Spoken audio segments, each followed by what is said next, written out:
Boker Tov. Today's daf is Daf Hay in Avodah Zorah, as we learn from Achenu Kol Beis Yisrael and Asurim Basar V'Shivya.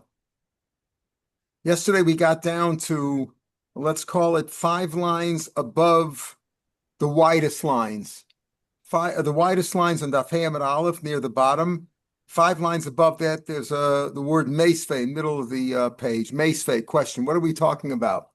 Yesterday we had a sheet of Rish Lakish started to say that we have to thank our ancestors, because if it wouldn't be that they sinned, we wouldn't be here. Sounds like they would have never been born. And nobody would, if it wouldn't be that they sinned, we would have never been born. It would only been them, and they would have never died, and they wouldn't have had any children. Pretty strange. The Gemara says, what do you mean? We have many psukim says that you're supposed to that you were allowed to pruvu. That was only saying more. So that's only till Sinai. Even at Sinai, it said go back to your wives. Maybe that's only to be with them, but not necessarily to have children. But we have other psukim that say this is the Sefer told us Adam, that Hashem showed Adam Arisha and all the future generations down to Rabbi Akiva, etc. All the generations, even till now, possibly, right? And we have other psukim that indicate that you're supposed to have children. So how could Rish Lakish have said that if it were not that our ancestors had sinned, we wouldn't be here? There would be no children.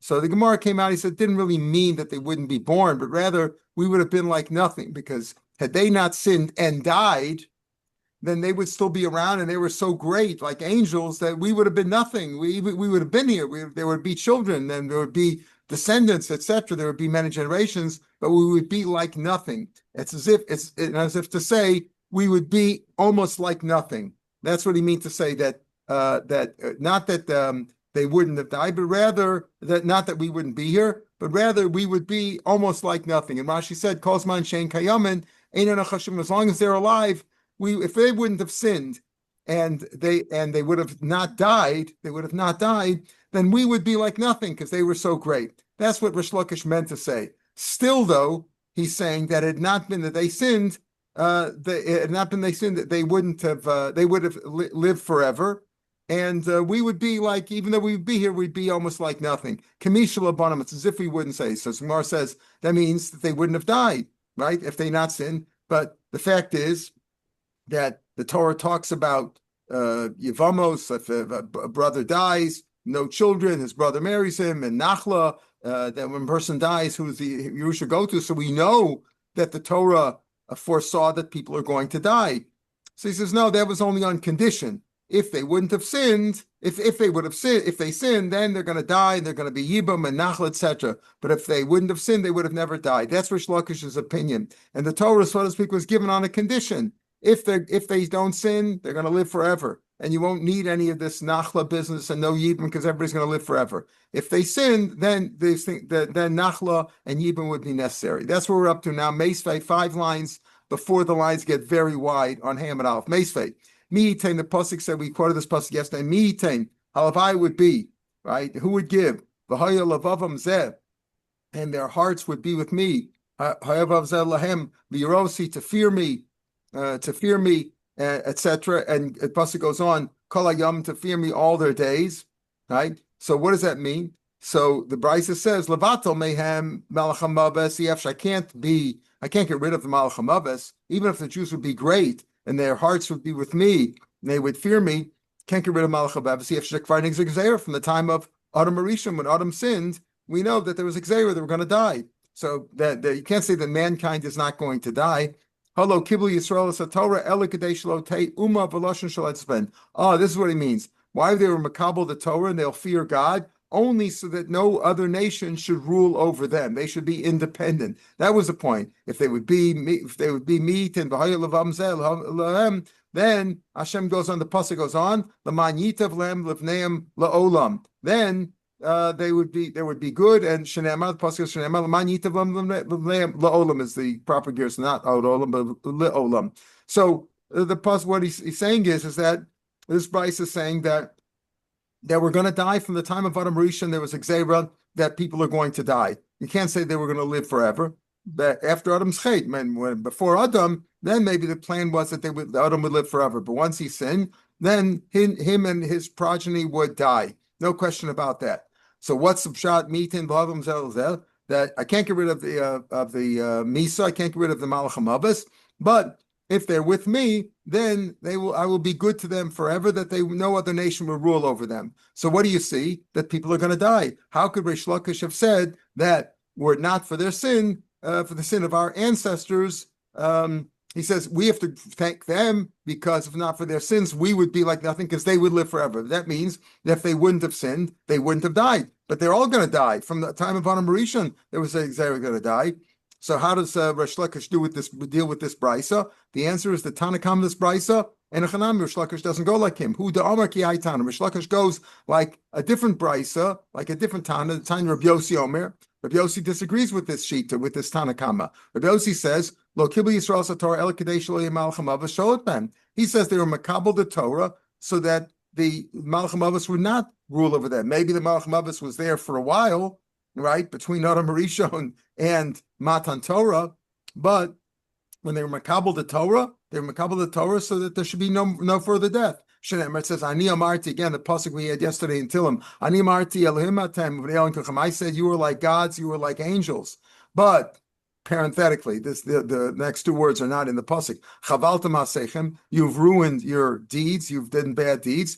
Then the pasuk goes on, and then you will die like everybody else, which means Rabbi Yossi is bringing a proof from this pasuk in Tillim that had they not sinned after Matan Torah, then they wouldn't have died. So Rabbi Yossi disagrees with the Tanakama. Rabbi Yossi nami aksiv l'manyitav lev ne'amad olam. What does that mean? What does he do with this pasuk we just quoted? The pasuk in Dvarim, mi yitem v'hayil zela yirah si kol hayamim l'manyitav lem. If I'll be good to them, if they would fear me, and no other nation will rule over them. Tovahu dave. God is doing something good. Aksiv l'manyitav lem.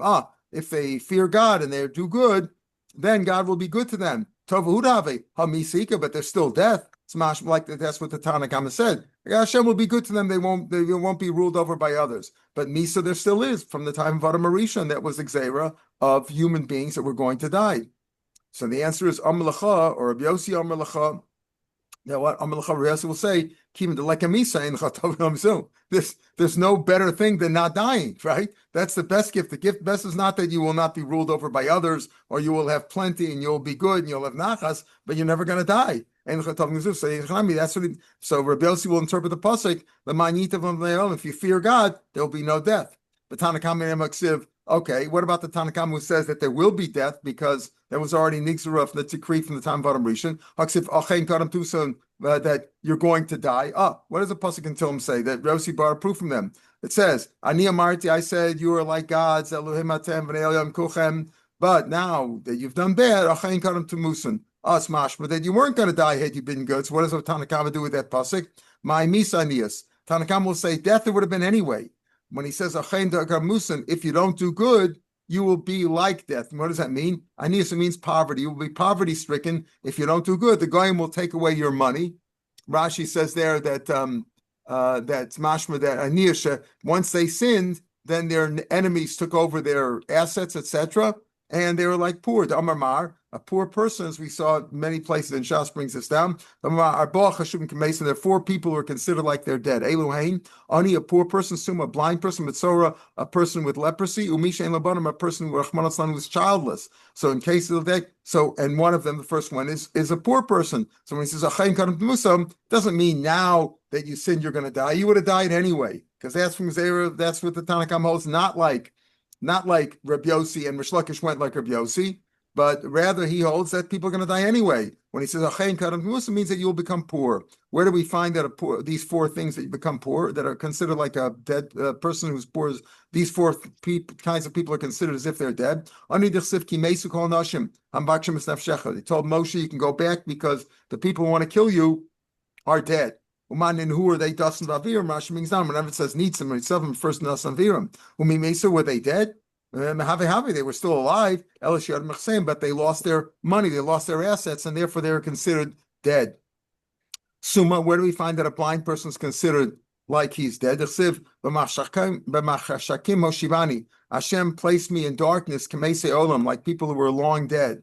So you see that a person who's blind is like, in a way, he's like he's dead. Doesn't mean literally dead, but it's like, in a way, he's like dead. When Moshe Rabbeinu prayed for for Miriam, let her not be like a dead person. As a Mitzorah who's ostracized by the community, excommunicated, so to speak, out of the community, like a dead person. Umishain labanim, a person who has no children, is also considered like a person who's dead. Who said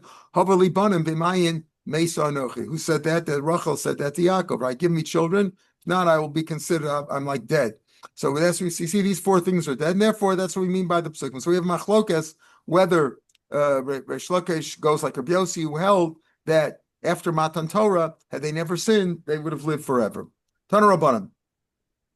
We had that recently. If you follow in my statutes, it's a plea, supplication. Please. Like not in b'chukos, not we translate as if you follow my ways, then things will go good. But it's please, like please follow my ways. A similar idea that we find that a pasuk means to plea. Lu ami shome'eli. Would my nation listen to me? It means like please listen to me. Kamato ve'emachnia, I would have subdued their enemies. For Omer it says, Lu ikshafti l'mitzvos, I had you hearkened to my commandments. And then what will happen? Vayhi kanar shlomecha. Then your peace will be like a river, will flow like a river. Pasuk goes on. This is a pasuk in Yeshaya, and it says, "Vayihi kachol zarecha." Luke Shavim Sosai, "Vayihi kanar shlomecha." Your peace would be like a flow like a river. It's at kasra galayam, and your righteousness would be like the waves of the sea. Vayihi kachol zarecha.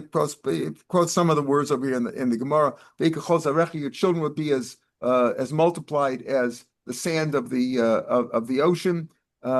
V'tzetzei me'echa kemosa, and those who come out of you will be like, that's like the sea, like k'mayim shal yam, like the stomach or the innards of the nation, of the sea. K'tiyah yom l'rov, and there would be so many as the fish in the sea. Tana Rabbanan. Meat, and 2 lines from the bottom of the page. Meat and v'hayilvam, again this pasuk we've been quoting. Meat, and who would give halavai v'hayilvam lahem. And their hearts would be to them, to fear me. Moshe Yisrael, you're ungrateful, ingrates. You're ingrates, the children of ingrates. What do you mean? That halavai, that their hearts would be towards me, to fear me. They should have said Teinata enachnami. Please help us. Help us turn our hearts to worship you and to fear you, Hashem. So that's how that's what they should have said, but they didn't say that. They said they were ungrateful. The Chassidut says, "V'nafshenu katzah," Hashem gave them the mun, and what happened? And they said, we're disgusted by that light bread. It was light, and Hashem gave it to them for their benefit. How was it light? That they didn't, their body processed it. And their body decomposed all the food, the manna, and they didn't have to excrete anything. They didn't have to go to the bathroom, because then in those days, and they were in the midbar, they would have had to go way outside of the community to use the bathroom, right? To make a latrine out there. So Hashem made a miracle that the manna should be totally absorbed within their body, and they wouldn't have to excrete anything. So Hashem did them a favor. But instead, they said, it's light, because, they see that they didn't have to go to the bathroom, so it's like light food. They're complaining about it. Hashem gave them manna for their benefit. Hashem did it, and so they were ingrates. B'nei k'fiyei tova, and they're also the children of ingrates. The Chassidut says, "Aisha shenasate madi." What happened when Hashem complained to Adam? Why didn't you follow my instructions? He said, it's her fault. You gave me, look what you did. You gave me this woman. Look what I have. She's the one who gave me from the tree. And it's not my fault. It's your fault. Look, you gave me this lady over here. Look what happened. Look what she did to me. She's complaining. And what happened? Hashem gave him for companionship. Hashem saw that a person can't live alone. A person needs interaction, needs social interaction. And he gave him, and Hashem gave Moshe, gave Adam Chava.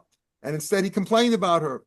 Af Moshe Rabbeinu, even Moshe Rabbeinu didn't realize, La Ramzalem to Yisrael, did not hint to Yisrael, Elach Arbam Shana. In other words, he only hinted this whole business that he when he's complaining to them, that you should have feared God and you should have been close to God. Only 40 years later, he said this, right? And I led you in the midbar for 40 years. Right? You didn't understand what's going on. You didn't understand Hashem.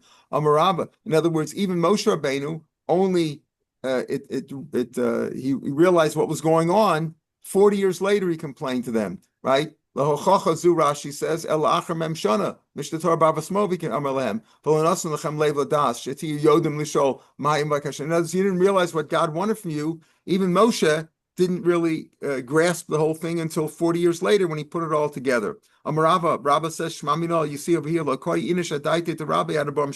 you really can't understand what your Rebbe taught you till 40 years later. In other words, when you get old, then you realize what your parents, what your teachers taught you, the meaning of it. When you went through it, you didn't realize it so much. So the point over here is that the Bryce is telling us that Moshe told them, you are ingrates and you're the children of ingrates. Adam Rishon was also an ingrate, and he was complaining about all this. 40 years later, then he realized what was going on.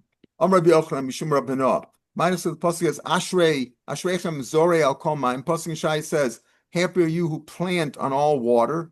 Mishalchi Regel Ashrevechem are those who send the feet of the ox and the donkey. Remember this pasuk we have in Baba Kama when he talks about Regel. Right, we have that pasuk. We quote that pasuk. He talks about the nezik of regel, right? One of the kinds of damages that animals do.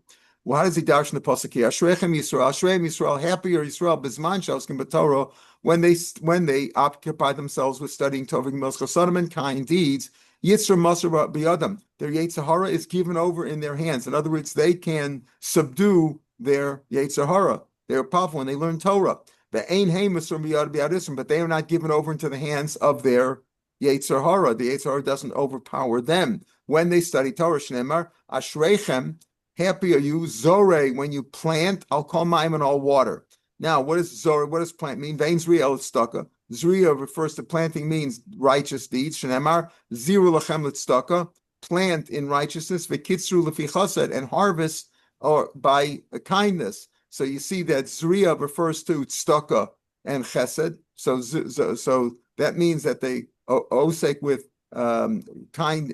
good deeds, with righteousness and good deeds. Vein mayim el Torah. So we put together ziru zori al kol mayim. Planting means tzedakah and chesed, and mayim refers to Torah. Shneimar hoy kol samei l'chol mayim. Whoever is thirsty, go drink water, meaning learn Torah.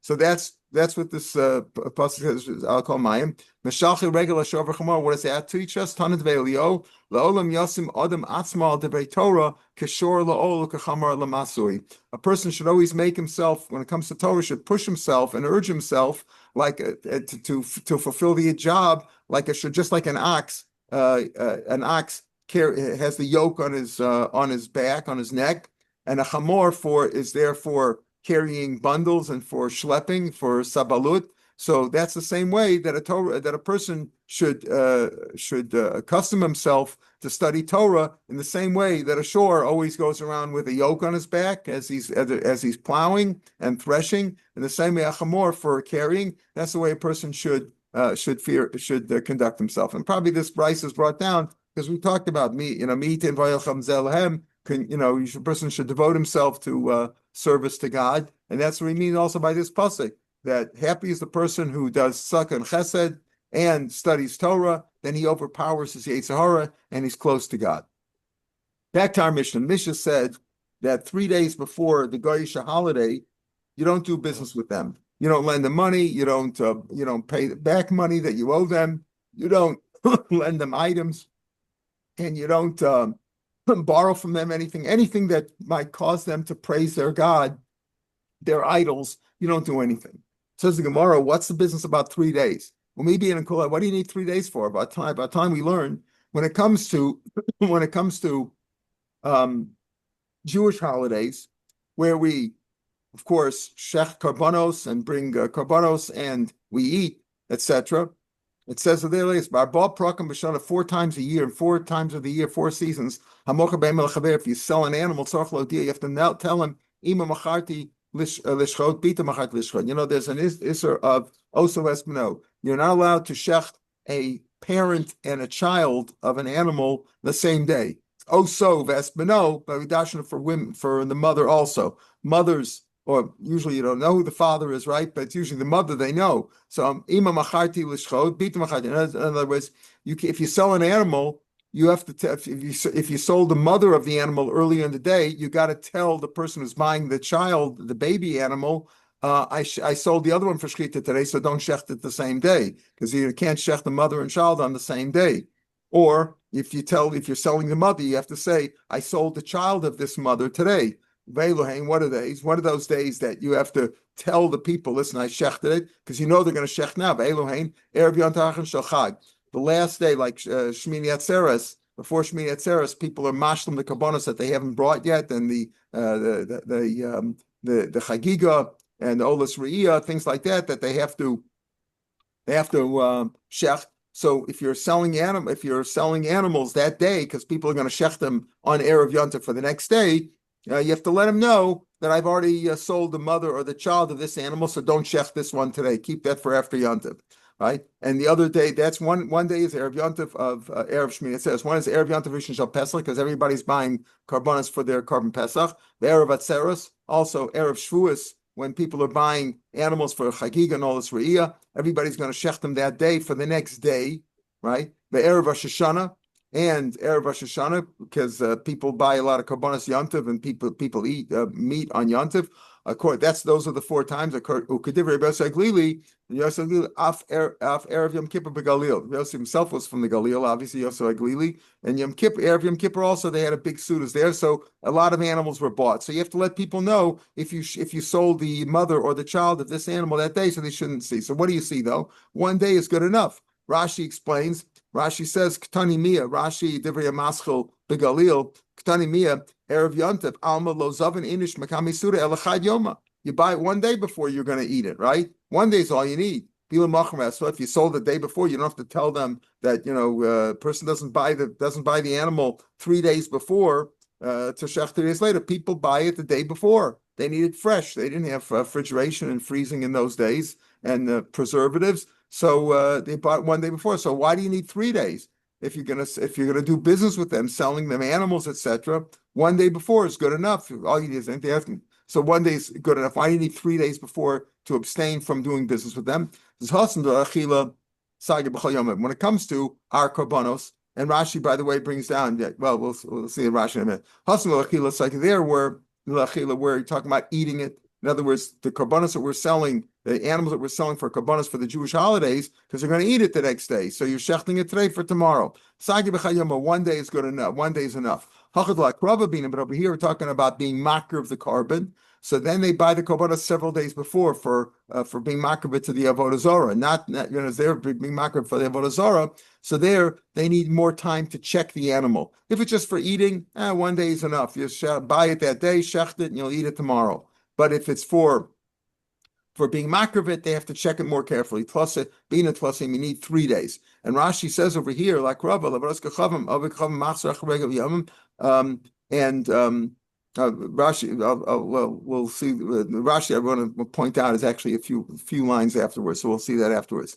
Says the Gemara, okay, so 3 days for eating, 1 day is enough. They're going to eat. If it's just talking about eating it, 1 day is good enough. You could have just kept, if you're selling an animal to the goy because he's going to eat it, so then 1 day would have been good enough. But when they're being makar of it, let's say as a sacrifice, like an ola to their god, you need 3 days. Says more like Rav Cycle, is 3 days enough? If you're saying it's for a you know, 3 days, but time we learn, or Tanya, Sholin, Hilchos Pesach, Kerem Pesach 30, Shloshim Yom, we learn Hilchos Pesach before the holiday, 30 days before. Among those rules of Pesach, not just chametz, how you do it there, but also how you bring the carbon. 2 weeks is enough. So the point is, though, you need more time. If you're talking about checking the animals, etc., making sure, looking at all the halachas, etc., you should need more time than 3 days, maybe even 30 days. So we who have all kinds of blemishes, ruin an animal, even like cataracts or some disease in the eye.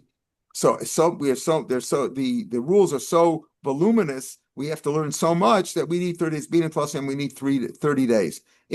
But for them, the goyim, the mechusar Evrei Eslu, the only animal, they're not worried about cataracts or things like that. The only thing that they wouldn't bring as a carbon is an animal missing a limb. So, but 3 days is enough for them to check the animal to make sure it's not missing any fingers or something like that. 3 days is enough.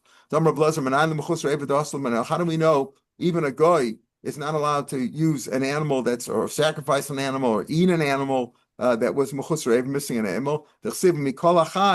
Because the pasuk says by Noah when he brought the animals into the basin, into the teva, mikol achai, from all animals, mikol basar, all animals, all kinds of animals, even the non-kosher animals, shnai mikol, 2 of every one. The animals that are tar, we said you'll take 7 later on. Pasuk says mikol achai, mikol basar, shnai mikol. Amr Torah, the Torah says havei behema shechayin roshe varmek. It says mikol achai, bring an animal who is all alive, meaning that all its limbs are there, that all his limbs are alive.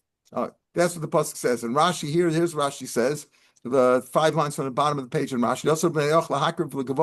He cannot bring a carbon to, even a goy cannot bring a carbon. In other words, even Bnei Noach, before Matan Torah, before Moshe Rabbeinu, before the Avos, when we just had Noach was forbidden to offer a sacrifice to God, because we know what was the reason why he took all those animals in. Part of it was he took the animals in, they should mate, but also that he wanted to be able to mate and have children. And he brought from every kind of an animal, he brought a carbon after he exited the Noah, after he's exited the Teva, after the flood was over, he brought karbanos. So it says there, also, even Bnei Noach could not bring any karbanos to Hashem if they weren't complete. He didn't have the rules of Dok and Shabbayin and all the various mumen, but if it was missing a limb, it was also. And here Rashi says, for Dumi the karbanos saying the goyim who all came from Noach, as we did too, the karbanos that they were known that their fathers gave, the fathers of the goyim, the Shemayim, they were known for their avodah zarah too. In other words, they continued that tradition of not bringing any animals that were missing limbs as sacrifices to their idols. So that's what it means. So, okay, so that's what we say over here. In other words, why is it 3 days?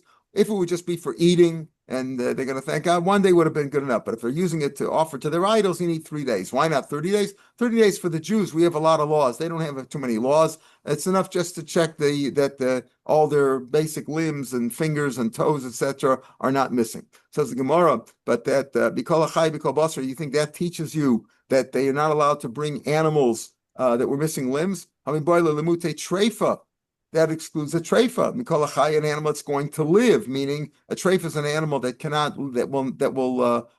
terminal. It will die within a year. So, I mean, it doesn't come to exclude a treifa. It doesn't come to exclude an animal that's missing a limb. A treifa is not missing a limb. It's just got like a punctured lung or something inside. Some vital organ is punctured, and the animal won't live.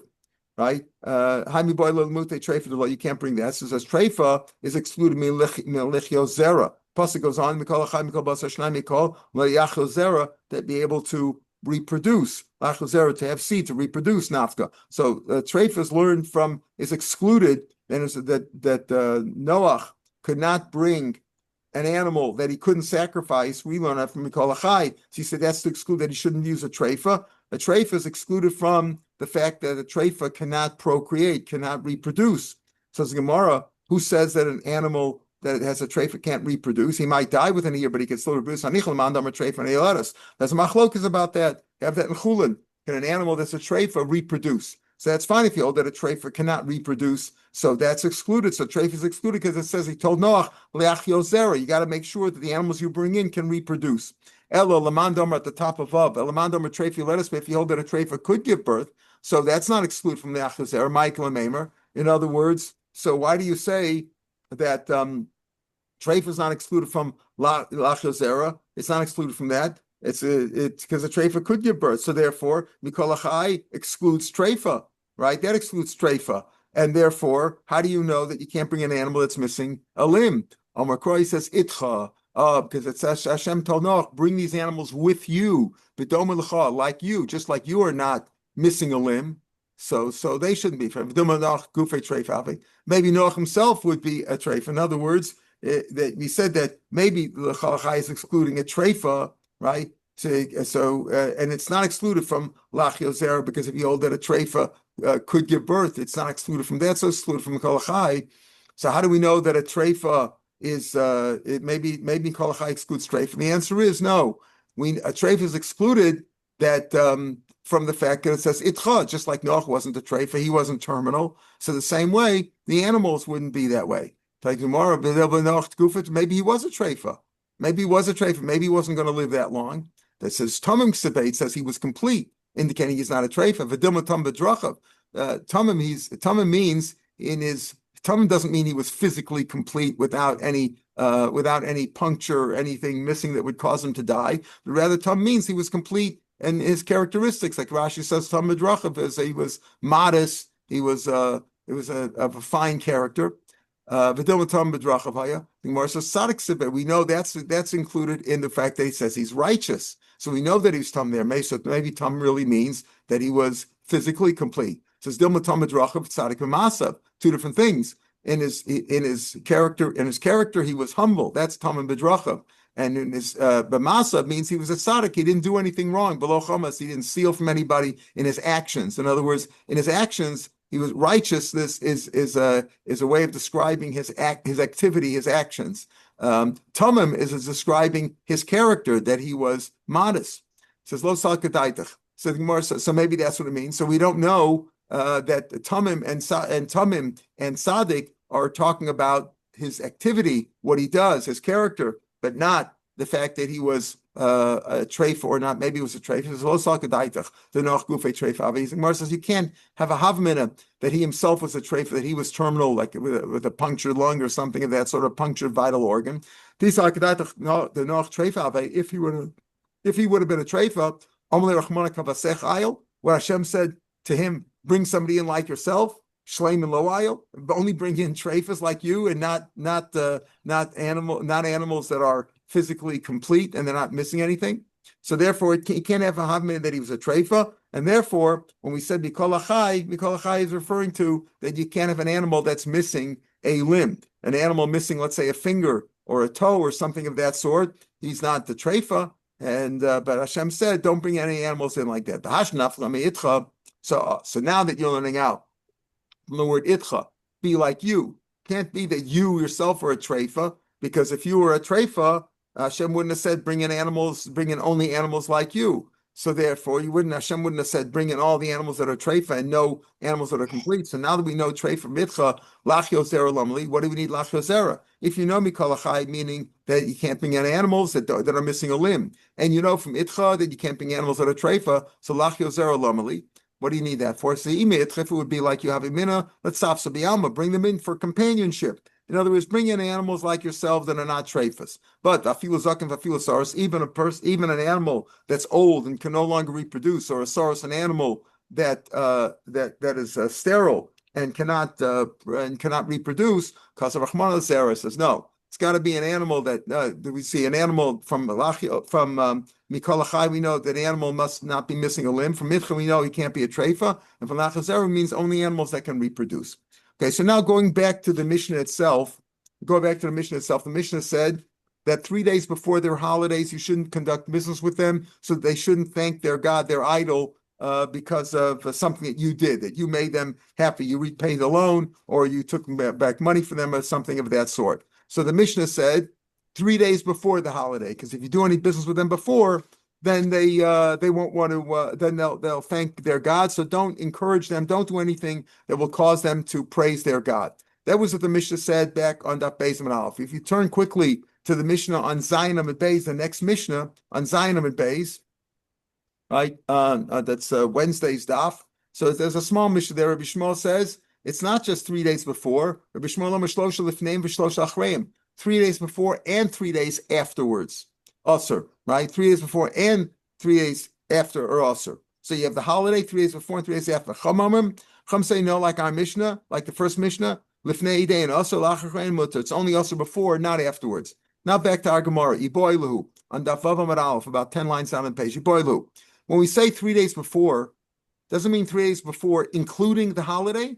In other words, meaning it's 3 days including the holiday. So let's say their holiday was on a Wednesday. So that would mean Monday and Tuesday as well as Wednesday. It means 3 days not including the holiday. So if the holiday was on Wednesday, it would mean Sunday, Monday, and Tuesday. Obviously on Wednesday too. That's the holiday itself. So when we say 3 days before, does it mean 3 days including the holiday? Or does it mean 3 days excluding the holiday? That's the question we raise over here. So we'll see one proof at least. Tashma, Rabbi Shalom, the mission that we just said on Zion and Bay says 3 days before and 3 days afterwards usher, before and after. Now, if it means to say that the 3 days includes the holiday, so think about it. Rabbi Shmuel is including the holiday twice because he says 3 days before and then includes the holidays. That would be, let's say the holiday was Wednesday. So 3 days before means Monday and Tuesday in addition to Wednesday, it's including Wednesday. And then when he says 3 days afterwards, they're including Wednesday again. So it doesn't make sense, right? He says 3 days before and 3 days afterwards. If you say, if your Shmuel says 3 days before and 3 days afterwards, if you say that the 3 days includes the holiday, so Shmuel Yomi Dan Choshavlu Mikara B'Choshav Musafi includes it before and afterwards. That doesn't make sense. So it must be 3 days besides the holiday. The Gemara says that's not a kasha. Could really be that 3 days includes the holiday. But since he said 3 days before, he means 3 days afterwards. He really means 3 days before including the holiday and 2 days after the holiday. So if the holiday was Wednesday, 3 days before would include Monday, Tuesday, as well as Wednesday. And the 3 days afterwards just means Thursday and Friday, right? That's what it would mean. So it's not a proof from there. But from the following thing will be a proof. Tashma, Damar Tachlifa Bar Avdimi, Amar Shmuel, Yom Echad, the first day. I think in some texts it says over here the word notzrim. Maybe the whoever the censor was took it out in our Gemaras, but some of you may have Gemaras which say notzrim, right? What it means the Christians, what's their holiday every week?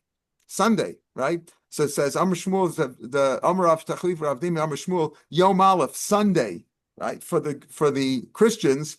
L'divrei Rabbi Shmuel, Rabbi Shmuel la'olam aser, and Rashash's girsa is la'olam oser, meaning Sunday, which is a holiday for the goyim, for the Christians, right? And according to Rabbi Shmuel, who says it's not just 3 days before, it's 3 days afterwards. So la'olam oser, the Sunday always prohibits it. Why? Because Sunday, if Sunday's their holiday, and you have 3 days before the holiday, that would be what? Thursday, Friday, and Shabbos. Saturday by their reckoning. And what's 3 days afterwards? Sunday, Monday, Tuesday, Wednesday. So you can never do business with the Christians because it's always 3 days before or 3 days after their holiday, which is Sunday. Now, but if you say that when we say 3 days, that includes the holiday, that would mean only what? That what would be also to do business with Christians?